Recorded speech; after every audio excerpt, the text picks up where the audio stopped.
วัสดีครับเพื่อนๆชาว YouTube เนาะวันนี้ก็เมื่อคืนนี้มีลมพายุอย่างแรงนะครับเนาะต้นไม้ล้มนะครับเนาะล้มทับบ้านนี่ต้นไม้ใหญ่เลยหักโค่นลงมาเนาะ2 ต้นลำไยกับขนุนเนาะดูผลงานครับเนาะนี่ล้มทับหลังคาบ้าน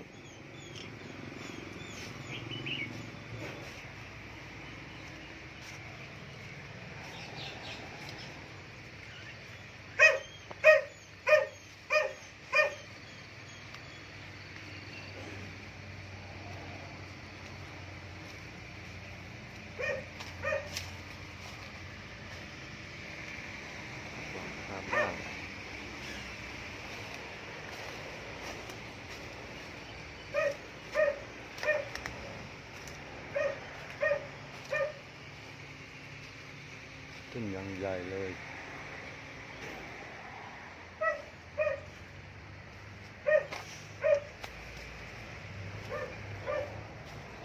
พาพี่น้องมาดูรอบๆเนาะต้นใหญ่มาก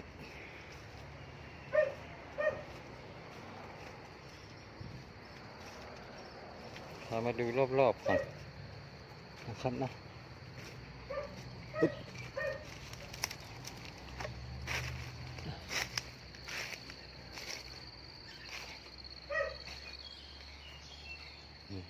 ฟาดลงมาตรงนี้หักหมดเลย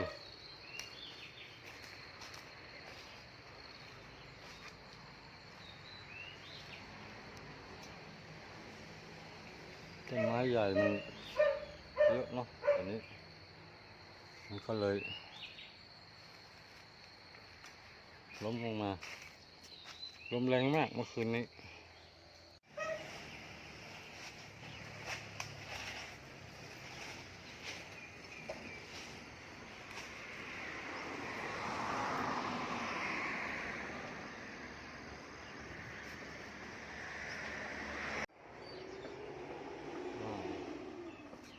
เรามาดูมุมสูงกันหน่อยเนาะบนหลังคา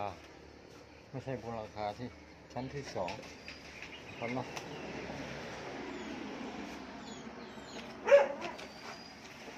ไม้อย่างใหญ่เลย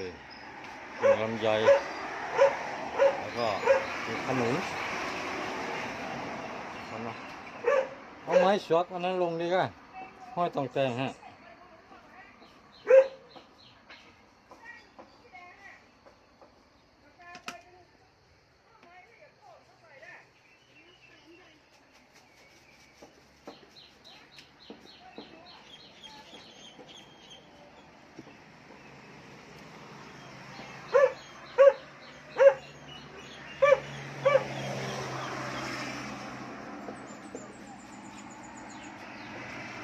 มีต้นไม้สูงอีกหลายต้นอยู่นะ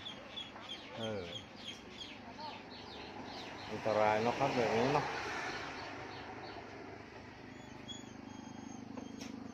อย่าว่าแต่ที่นี่เลยที่บ้านควายก็มีต้นสูงอยู่ต้นหนึ่ง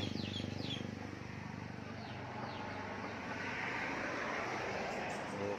ความเสียหายนะครับ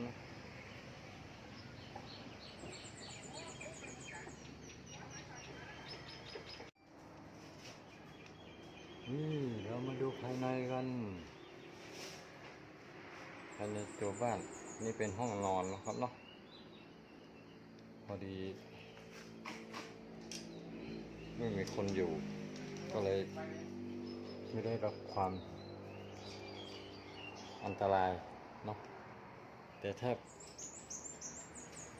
มีคนอยู่ก็คงจะมีอันตรายอยู่เนา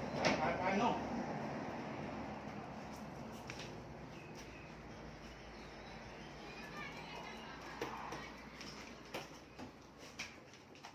จางออกมา